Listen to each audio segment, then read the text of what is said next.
பிதாவாகிய தேவனாலும் கர்த்தராகிய இயேசு கிறிஸ்துவினாலும் கிருபையும் சமாதானமும் நம் அனைவரோடும் உண்டாயிருப்பதாக. கிறிஸ்துவுக்குள் அன்பான தேவ பிள்ளைகளை, இந்நாளிலே நாம் கிறிஸ்து என் அஸ்திபாரம் என்ற தலைப்பில் ஒரு சில வேத வசனங்களை நாம் பார்க்க போகிறோம். இந்த வார்த்தைகள் மூலமாக கர்த்தர் நமக்கு என்ன கற்றுத்தர போகிறார் என்பதை குறித்து நாம் இன்றைக்கு பார்க்க போகிறோம். கிறிஸ்துவை அஸ்திபாரமாக வைத்து நாம் அதன் மீது வீட்டை கட்ட வேண்டும் என்று கர்த்தர் நம்மை குறித்து விரும்புகிற ஒரு காரியம். ஸோ இன்னைக்கு நம்ம என்ன பண்ண போறோம் அப்படின்னாச்சுன்னா, ஒரு வீடு கட்ட போறோம். எப்படி வீடை கட்டணும் நம்ம பார்க்கும்போது, நோவாவின் நாட்களிலே அந்த பெருவெள்ளம் வருவதற்கு முன்னதாக கர்த்தர் ஒரு காரியத்தை சொல்லியிருந்தார். இந்த நியாய தீர்ப்பு காரியங்கள் நடக்க போகிறது, பெருவெள்ளம் வரப்போகிறது, அதெல்லாம் நீ ஒரு பேழையை கட்டு என்று கர்த்தர் சொன்னார். இந்த பேழையை கட்டும்படிக்கு மழையை காணாதவராகிய அவர் கர்த்தர் சொன்ன வார்த்தையை விசுவாசித்து நீதியை பிரசங்கித்து நீதிமானாக இருந்த நோவாவும் குடும்பமும் தப்பித்துக் கொள்ளுகிறதை நாம் பார்க்கிறோம். அப்போ அவர் சொன்ன அந்த வார்த்தையை விசுவாசித்து அதன்படியே அளவு கொடுத்திருந்தாரு, எப்படி எப்படி கட்டணும்னு சொல்லியிருந்தாரு. அது சொன்ன அதே போல நோவா கர்த்தர் சொன்னபடியே செய்தார் என்று நம்ம பார்க்கிறோம். அப்போ அதன்படியே கட்டுனதுனால நோவா ரட்சிக்கப்படுகிறதை, தன் குடும்பத்தோடு சேர்ந்து 8 பேராக ரட்சிக்கப்படுகிறதை நம்ம பார்க்கிறோம். அப்போ கர்த்தர் ஒரு காரியத்தை நம்மிடத்துல கட்ட சொன்னா, அல்லது இவ்விதமாக கட்டப்பட வேண்டும் என்று அவர் விரும்பி இருக்கிறார்னா, நோவா எப்படி அதற்கு முழு இருதயத்தோட கீழ்ப்படிந்தாரோ அதே போல நாமும் இந்த நாட்களிலே கீழ்ப்படிய வேண்டும், ஒரு வீட்டை கட்ட வேண்டும் என்று கர்த்தர் விரும்புகிறார். அதுவும் எப்படி? கன்மலையின் மீது போடப்பட்ட அஸ்திபாரமாகிய கிறிஸ்துவை அல்லாமல் வேற அஸ்திபாரம் போட ஒருவனாலும் கூடாது என்று 1 கொரிந்தியர் 3:11 பவுல் சொல்லுகிறதை நாம் பார்க்கிறோம். அப்போ ஏற்கனவே 2000 வருஷத்துக்கு முன்னதாக ஒரு அஸ்திபாரம் போடப்பட்டிருக்கிறது. அந்த அஸ்திபாரத்தை, அந்த கல்லை, அந்த கன்மலையை, கிறிஸ்து என்னும் கன்மலையை யூதர்கள் ஏற்றுக்கொள்ள மறுத்தார்கள். அவர்கள் தான் அந்த வீட்டை கட்டி இருக்கணும். ஆனா அவங்க அந்த காரியத்தை செய்யல. அதாவது அவங்க செய்யாததுனால புறஜாதியாருக்கு வந்திருக்கிற இந்த ரட்சிப்பின் நிமித்தமாக இன்னைக்கு நோவாவினிடத்துல கர்த்தர் சொன்னது போலவே நாம் ஒரு நிலையான வீட்டை கட்ட வேண்டியது இருக்கிறது. அதுவும் அஸ்திபாரம் எது? கன்மலையாகிய கிறிஸ்துவே. இந்த அஸ்திபாரத்தின் மீது நாம் வீட்டை கட்டும் பொழுது எப்படி இருக்கும் தெரியுமா? அது அசையாது. அது எந்த விதத்திலையும், எல்லா விதத்திலும் அது ரொம்ப ஸ்ட்ராங்கா, ரொம்ப பலனுள்ளதாய் இருக்கும். எதை வேணும்னாலும் எதிர்த்து நிற்கக்கூடிய அளவுக்கு அது விழாமல் அது பாதுகாக்கப்படும். ஏன்னா அந்த அஸ்திபாரம் தான் அதை தாங்குகிறது என்பதை நாம் அறிந்து கொள்ள வேண்டும். அன்பானவர்களே, இன்னைக்கு நாம ஒரு வீட்டை கட்ட போறோம். சரி, என்னென்ன வார்த்தைகள் கர்த்தர் சொல்லி இருக்கிறார், எதனால கர்த்தர் அதை சொன்னார் என்பதை குறித்து நாம் பார்க்க போகிறோம். நோவா தேவனுடைய வார்த்தைக்கு கீழ்ப்படிந்த அந்த பேழையை உண்டாக்குனது போல நாமும் இந்த மத்தேயு 5, 6, 7 அதிகாரத்துல சொல்லி இருக்கிற வார்த்தைகளின்படி ஒரு வீடு கட்ட வேண்டும் என்பது கர்த்தருக்கு பிரியமான ஒரு காரியமாய் இருக்கிறது. அதனால் சுருக்கமாக எல்லா காரியத்தையும் கோர்த்து இன்றைக்கு அந்த வார்த்தைகளை குறித்து பேசலாம் என்று எண்ணுகிறேன். பாருங்கள், மத்தேயு 7வது அதிகாரம் அதுல 24வது வசனத்திலிருந்து நாம் வாசிக்கும் பொழுது, ஆகையால் நான் சொல்லிய இந்த வார்த்தைகளை கேட்டு, நான் என்று சொல்லும் பொழுது கர்த்தராகிய இயேசு கிறிஸ்து சொல்லிய இந்த வார்த்தைகளை கேட்டு இவைகளின் படி செய்கிறவன் எவனோ அவனை கன்மலையின் மேல் தன் வீட்டை கட்டின புத்தியுள்ள மனுஷனுக்கு ஒப்பிடுவேன். பெருமழை சொரிந்து பெருவெள்ளம் வந்து காற்று அடித்து அந்த வீட்டின் மேல் மோதியும் அது விழாமல், ஏனென்றால் அது கன்மலையின் மேல் அஸ்திபாரம் போடப்பட்டிருந்தது. நான் சொல்லிய இந்த வார்த்தைகளை கேட்டு இவைகளின் படி செய்யாதிருக்கிறவன் எவனோ அவன் தன் வீட்டை மணலின் மேல் கட்டின புத்தி இல்லாத மனுஷனுக்கு ஒப்பிடப்படுவான். பெருமழை சொரிந்து பெருவெள்ளம் வந்து காற்று அடித்து அந்த வீட்டின் மேல் மோதின போது அது விழுந்து முழுவதும் அழிந்தது என்றார். பாருங்கள், அழியாத ஒரு வீட்டை கட்ட வேண்டும் என்று கர்த்தர் நம்மை குறித்து விரும்புகிற ஒரு காரியமாய் இருக்கிறது. அப்போ வீடு கட்டுறதுன்னா அஸ்திபாரம்னா என்ன? போடப்பட்ட அஸ்திபாரம் நம்ம பார்த்தோம், அது கன்மலையாகிய கிறிஸ்துவே. அப்போ அது என்ன சொல்றாரு அவரு? அது என்னுடைய வார்த்தைகள் என்று கர்த்தர் சொல்லுகிறார். இயேசு கிறிஸ்துவனுடைய நாமம் என்ன? தேவனுடைய வார்த்தை என்பதே. அப்போ அவர் சொன்ன அந்த வார்த்தையின்படி ஒரு மனிதன் கட்டினால், கட்டுகிறது என்று சொன்னால் நம்முடைய செயல்பாடுகள், நம்முடைய செயல்கள், அதுக்கு ஏற்றபடி, அந்த வார்த்தைகளுக்கு ஏற்றபடி நம்முடைய செயல்கள் இருக்கும் பொழுது நாம தான் அந்த புத்தியுள்ள மனுஷனாக நாம மாறுகிறோம் என்பதை நாம் புரிந்து கொள்ள வேண்டும். சரி, என்னென்ன வார்த்தைகளை கர்த்தர் சொல்லி இருக்கிறார், அவ்விதமாக தான் நாம் இன்றைக்கு நடக்கிறோமா என்பதுதான் இன்னைக்கு சற்று ஆராய்ந்து பார்க்க வேண்டும் என்று நான் நினைக்கிறேன். ஏன்னா நம்ம நிறைய பிரசங்கங்களை நம்ம கேட்கிறோம், பலவிதமான காரியங்கள் ஆழமாக நம்ம கேட்கிறோம். ஆனா பேசிக்கான ஒரு ஃபவுண்டேஷன், ஒரு அஸ்திபாரம் அப்படின்னு பார்க்கும்போது ரொம்ப பேசிக்கான சில காரியங்கள் கிறிஸ்தவர்களுடைய வாழ்க்கையில பிறன் காண வேண்டும், அதை நம்மிடத்திலிருந்து அவர்கள் அதை அனுபவிக்க வேண்டும் என்றுள்ள சில காரியங்கள் இருக்கிறது. அதுல பாருங்கள், முதலாவது நம்ம பார்க்கும் பொழுது மத்தேயு 5வது அதிகாரத்துல அவர் என்ன சொல்லுகிறார் தெரியுமா? இந்த கன்மலையின் மீது அஸ்திபாரம் போடப்பட்டு ஒரு வீடாக எழும்புகிறவர்கள் பாக்கியவான்களாய் இருக்க வேண்டும் என்று கர்த்தர் சொல்லுகிறதை நாம் பார்க்கிறோம். பாருங்க, எப்படி இருந்தா நாம் கன்மலையின் மீது கட்டப்பட்ட பாக்கியவான்களாய் இருப்போம் அப்படின்னா, சாந்த குணம் உள்ளவர்கள் பாக்கியவான்கள் என்று கர்த்தர் சொல்லுகிறார்.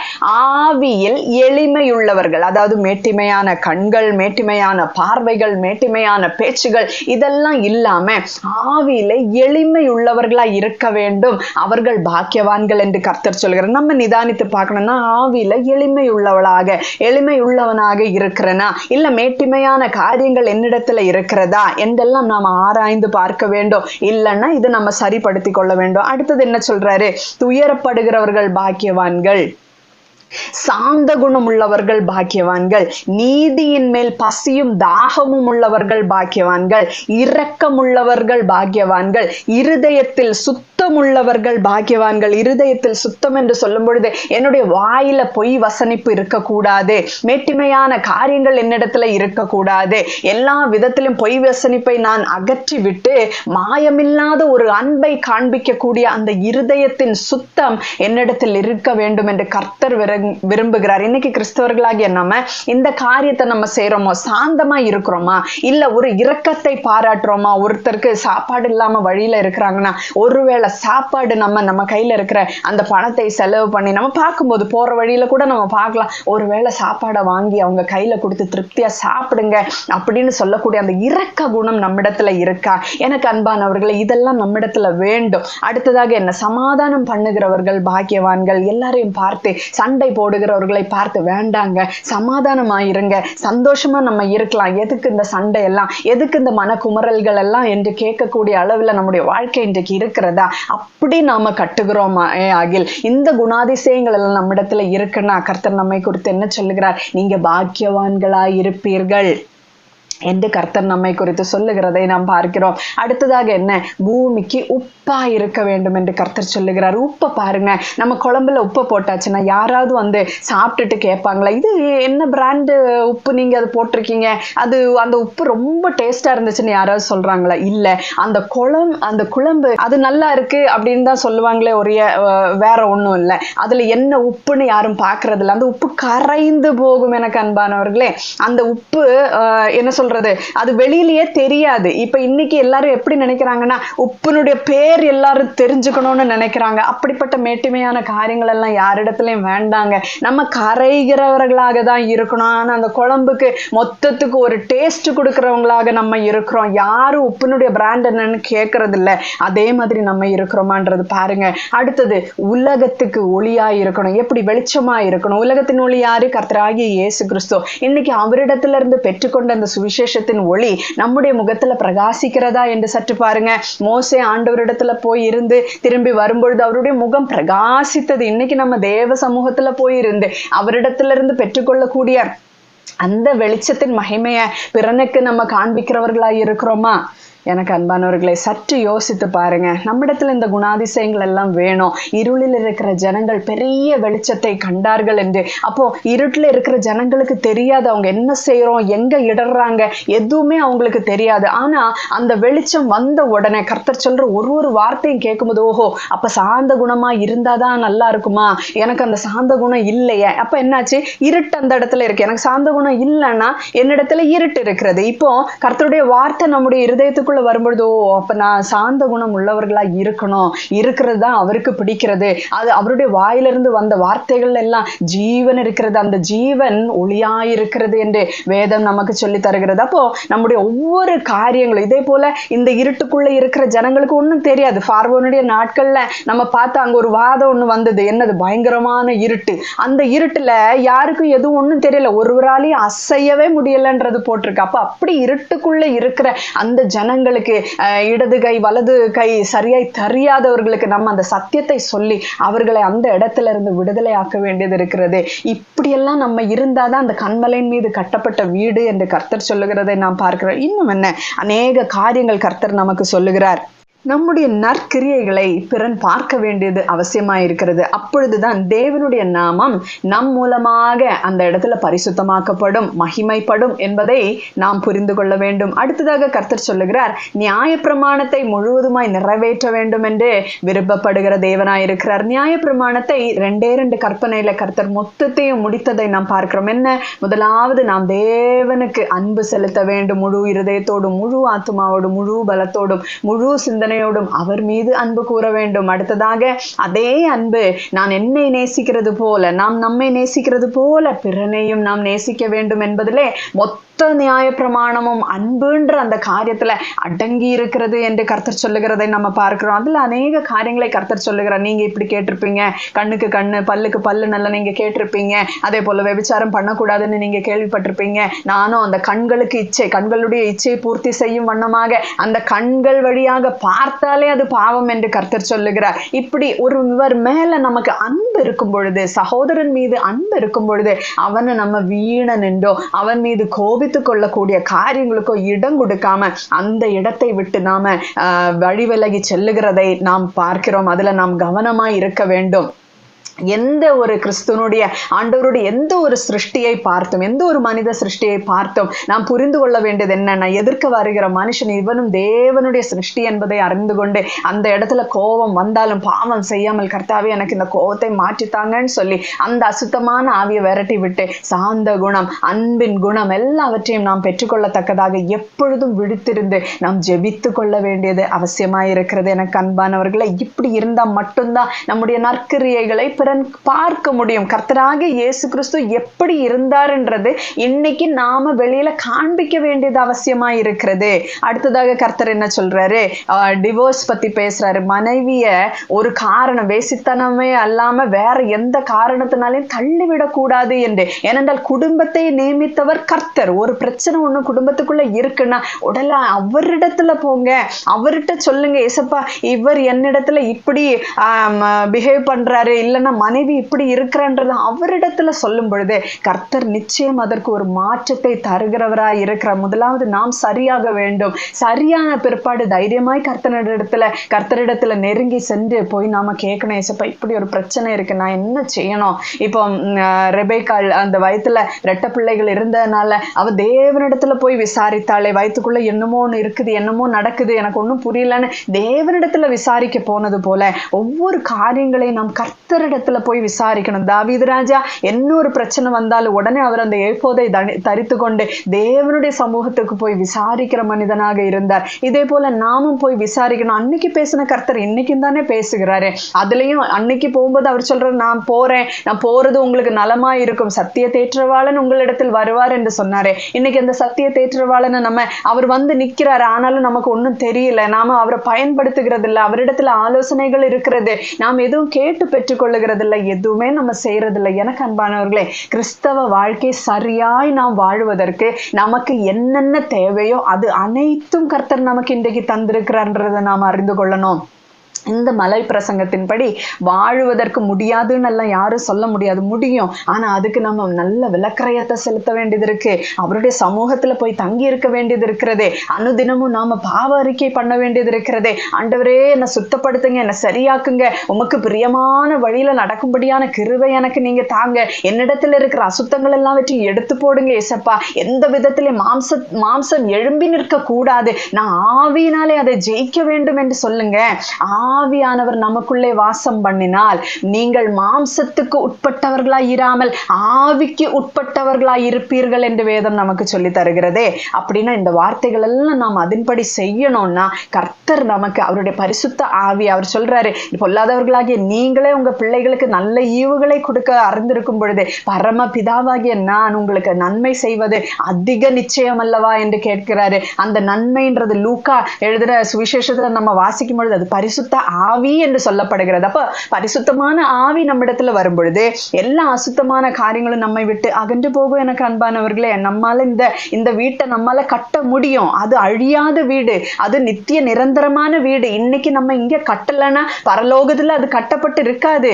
இன்னைக்கு நீங்க இங்க என்ன கட்டுறீங்களோ அது அங்கேயும் கட்டப்பட்டு இருக்கும்னு வேதம் சொல்லுகிறது. அப்படின்னா ஒரு பரிசுத்தமான வாழ்க்கையின் மூலமாக, கர்த்தருடைய வார்த்தையின் செயல்கள் மூலமாக அது செயல்பாட்டுக்குள்ள கொண்டு வந்து நாம ஒரு மாளிகையாக, கிறிஸ்துவுக்குள்ளாக ஒரு சபையாக எழுந்து நிற்க வேண்டியது இருக்கிறதே. எழுந்து நிற்காத யாரு பரலோகத்துக்கு போக முடியும்? சிந்தித்து பாருங்க. அடுத்தது என்ன? பரிச்சேதம் சத்தியம் பண்ண வேண்டாம் என்று கர்த்தர் சொல்லுகிறார். தலையின் மீதோ எருசலேமின் மீதோ எங்க பார்த்தோ நோக்கியோ எதுவுமே நாம் சத்தியம் பண்ணக்கூடாது என்று கர்த்தர் சொல்லுகிறார். இதெல்லாம் நம்ம கடைபிடிக்க ஈஸியான காரியங்களாக தான் இருக்கிறது. அடுத்ததாக தேவன் பார்க்க வேண்டும், மனிதன் பார்க்க கூடாது அப்படி என்று சொல்லி 3 காரியங்கள் கர்த்தர் சொல்லி இருக்கிறார். என்ன சொல்லி இருக்கிறாரு? தர்மம் பண்ணும்போது பரலோகத்தில் இருக்கிற பிதா மட்டும் பார்த்தா போதும். அடுத்ததாக ஜபம் பண்ணும் பொழுதும் பரமண்டலங்களில் இருக்கிற பிதா அதை பார்த்தால் போதும். மனிதர்கள் பார்க்கும் விதம் நாம் சில காரியங்கள் செய்யக்கூடாது என்றால் செய்யக்கூடாதுதான். எனக்கு அன்பானவர்களே, தேசத்துக்காக ஜெபிக்கும் பொழுது அதெல்லாம் நம்ம சேர்ந்து ஜெபிக்கக்கூடிய காரியங்கள். சபை அனைத்தும் நம்ம சேர்ந்து சபையில நம்ம போய் ஜெபிக்கிற காரியங்கள் இருக்கிறது. அதுவல்ல, தனிப்பட்ட முறையில் இருக்கிற ஜெபங்கள் எல்லாமே அறை வீட்டை பூட்டி கொண்டு நாம் அதுக்குள்ள போய் நாம் தனிப்பட்ட ஒரு இடம், நானும் தேவனும் மட்டும் உறவாடி கொண்டிருக்கிற அந்த இடத்துல போய் நாம் அந்த காரியங்கள் செய்ய வேண்டியது இருக்கிறது. அடுத்ததாக என்ன? இன்னும் ஒரு காரியம் பண்ணும்பொழுது அது தேவன் மட்டும்தான் அறிந்திருக்க வேண்டும். அதுதான் உபவாசம். உபவாசம் பண்ணும் பொழுதும் தேவன் மட்டும்தான் அந்த காரியம் அறிந்திருக்க வேண்டும். இன்னும் அடுத்ததாக கர்த்தர் என்ன சொல்லுகிறார்? பரலோகத்தில் பொக்கிஷங்களை சேர்த்து வைக்க வேண்டும் என்று கர்த்தர் சொல்லுகிறார். பூமியில என்ன இருக்கு? புழு இருக்கிறது, துரு அரிக்கும், அதனால திருடன் வந்து கண்ணமிட்டு திருடுவான். அப்படின்னா இங்க நீங்க பொக்கிஷங்களை சேர்த்து வைக்காமல் பரலோகத்துல பொக்கிஷங்கள் சேர்த்து வைக்க வேண்டும் என்று கர்த்தர் சொல்லுகிறார். பரலோகத்துல எப்படி பொக்கிஷம் சேர்த்து வைக்கிறது? இங்க நம்ம கர்த்தருடைய நாமத்துல என்ன உதவி, என்ன நன்மை நாம பிறனுக்கு செய்கிறோமோ அதெல்லாம் பரலோகத்துல பொக்கிஷங்களாக மாறுகிறது. கர்த்தருக்காக நம்ம இந்த உலகத்துல என்னெல்லாம் இழந்திருக்கிறோமோ அதெல்லாம் பரலோகத்துல கட்டப்பட்டிருக்கோம். அதெல்லாம் அந்த இடத்துல நமக்கு பலனாக வரும் என்பதை நாம் அறிந்து கொள்ள வேண்டும். கண்ணுல நம்ம பார்க்கக்கூடிய சில காரியங்கள் அதெல்லாம் கர்த்தருக்கென்று விட்டு விட வேண்டும். பல காரியங்கள் நம்ம இடத்துல இருக்கிறது. என்னெல்லாம் கர்த்தருக்காக நம்ம இழக்கிறோமோ அதெல்லாம் நம் தேவன் அந்த இடத்துல நமக்கு பூர்த்தி செய்கிற தேவனாக இருக்கிறார். அங்கே கட்டப்படுகிறதா இருக்கிறது, அது பொக்கிஷங்களாக இருக்கிறது. ஒரு 100 ரூபாய் தேவனுடைய ஒரு கலசம் தண்ணீர் கொடுத்தாலோ, ஒரு 100 ரூபாய் கொடுத்தாலோ எல்லாம் கர்த்தர் நமக்கு இம்மையிலையும் சரி மறுமையிலையும் கர்த்தர் நமக்கு உதவி செய்வார். பணம் அங்க கொட்டி கிடக்கும்னு சொல்ல வரல, அப்படி இல்லை. அது ஆவிக்குரிய உலகம். அந்த இடத்துல பல நன்மைகள் நாம் அனுபவிக்க முடியும் என்பதை அறிந்து கொள்ள வேண்டும். அடுத்ததாக கர்த்தரை நம்பிக்கையாய் கொள்ளுகிறவர்கள் எப்பவுமே உலக பொருளுக்கும் தேவனுக்கும் சேர்ந்து ஊழியம் பண்ண முடியாது. இந்த இடத்துல ஒரு காலு, அந்த இடத்துல ஒரு காலு அப்படி வைக்க கூடாது. தேவனுக்கு ஊழியம் செய்கிறவர்கள் உண்மையாய் அவருக்கு ஊழியம் செய்யணும். அவர் நமக்கு எஜமானனாய் இருக்கிறார். உலகத்திலையும் ஒரு எஜமான் நமக்கு இருக்கும். அப்ப ஏதாவது ஒண்ணுக்கு தான் நம்ம சரியா நிக்க முடியும்ன்றது வேதம் நமக்கு கிளியரா சொல்றது. ஆண்டவருக்கு ஊழியம் செய்து அந்த எஜமானனுக்கு கீழே நம்ம நிற்கும் போது நிச்சயம் அவர் நம்முடைய தேவைகளை சந்திக்கிற தேவனாக தான் இருக்கிறார். ஒரு அடைக்கலான் குருவிக்கு இல்லைன்னா ஒரு வானத்து பட்சிக்கு அவர் எல்லாத்தையும் கொடுத்து போஷிக்கிற தேவன். அப்போ மனிதர்கள் அதை விட விசேஷித்தவர்கள் என்று கர்த்தர் சொல்லுகிறார். தேவனுடைய ராஜ்யத்தையும் நீதியையும் தேடுகிற அனைவருக்கும் கர்த்தர் தங்களுடைய தேவைகளை சந்திக்கிற தேவனாய் இருக்கிறார் என்பதை நாம் அறிந்து கொள்ள வேண்டும். முழு நம்பிக்கை அவரிடத்துல இருக்க வேண்டும். புலம்ப கூடாது. எனக்கு அன்பானவர்களே, அவர் எல்லாவற்றிலும் பெரிய ராஜாவாக இருக்கிறார். அடுத்ததாக கர்த்தர் என்ன சொல்லுகிறார் நம்ம பார்க்கும்போது, நம்முடைய சுயத்தை நாம் ஆராய்ந்து பார்க்க வேண்டும். நம்முடைய கண்ணுல என்ன இருக்குன்றத பார்த்துட்டு அதை சரி பண்ணணும். அதுக்கு முன்னமே போய் ஓடி பிறனுடைய கண்களில் இருக்கக்கூடிய காரியங்களை பார்த்து நீ சரி இல்லை என்று சொல்லி அவனை குற்றப்படுத்துவது, அவனை இகழ்ந்து பேசுவது, அவனை நிந்திக்கிறது, இப்படிப்பட்ட காரியங்கள் எல்லாம் நம்ம பண்ணவே கூடாது. நாம் நிந்திக்கப்பட்டால் அது கிறிஸ்துவேசுக்குள்ளாக அது களி கூறுகிற வாழ்க்கையாக இருக்கணும்னு வேதம் நமக்கு சொல்லி தருகிறது. அவருடைய நாமத்து நிமித்தம் அநேகர் நம்மை துன்பப்படுத்துவார்கள். பொழுது நம்ம என்ன செய்யணுமா? களி கூறணுமா? ஆனா இன்னைக்கு அப்படியா இருக்கு? சங்கடப்படுகிறோம். அடுத்ததாக என்ன? ஒரே கோபம் வருகிறது. எப்படி அவன் என்ன பார்த்து இப்படி சொல்லலாம், நான் யாரு அப்படின்ற எண்ணங்கள் எல்லாம் நமக்கு வருது. இப்படி எல்லாம் வரக்கூடாதுங்க. களி கூற வேண்டும் என்று கர்த்தர் சொல்லுகிறார். ஏன்? பரலோகத்தில் எனக்கு பொக்கிஷம் சேருகிறது. பரலோகத்தின் தேவன் இதை பார்க்கிறார். அவர் நிமித்தமாக நான் படுகிற பாடுகளை கர்த்தர் காண்கிறார் என்ற அந்த நம்பிக்கையும் அந்த விசுவாசமும் நம்மிடத்துல இருக்கணும். அதை விட்டுட்டு நம்ம பிறனிடத்துல இருக்கிற குற்றத்தை கண்டுபிடித்து அவர்கள் செய்கிற அதே தவறுகளை நாமும் செய்து விடக்கூடாது என்பதில் நாம் ஜாக்கிரதையாகவும் எச்சரிக்கையாகவும் இருக்க வேண்டும். அடுத்ததாக கடைசியில ஒரு காரியத்தை கர்த்தர் ரொம்ப சொல்றார். என்ன தெரியுமா? கள்ள தீர்க்கதரிசிகளுக்கு எச்சரிக்கையா இருங்கள் என்று கர்த்தர் சொல்லுகிறார். ஏனென்றால் அநேகர் கர்த்தருடைய நாமத்தை தரித்தவர்களாக பல பல அடையாளங்களை செய்து அற்புதங்களை செய்து பொய்யான தீர்க்க தரிசனங்களை அநேகமாய் உரைப்பார்கள். இப்படிப்பட்டவர்களுக்கு எச்சரிக்கையா இருக்க வேண்டும் என்று கர்த்தர் சொல்லுகிறார். ஏனென்றால் நல்ல மரம் நல்ல கனிகளை கொடுக்கும், கெட்ட மரம் கெட்ட கனிகளை கொடுக்கும். நல்ல மரம் ஒரு நாளும் கெட்ட கனிகளை கொடுக்காது என்று வேதம் சொல்லுகிறது. நல்ல கனி கொடாத மரமெல்லாம் வெட்டுண்டு அக்னியிலே போடப்படும் என்று கர்த்தர் சொல்லுகிறார். ஆதலால் அந்த நாட்களிலே அநேகர் அவரை நோக்கி, கர்த்தாவே கர்த்தாவே உமது நாமத்தினாலே தீர்க்க தரிசனம் உரைத்தோம் அல்லவா,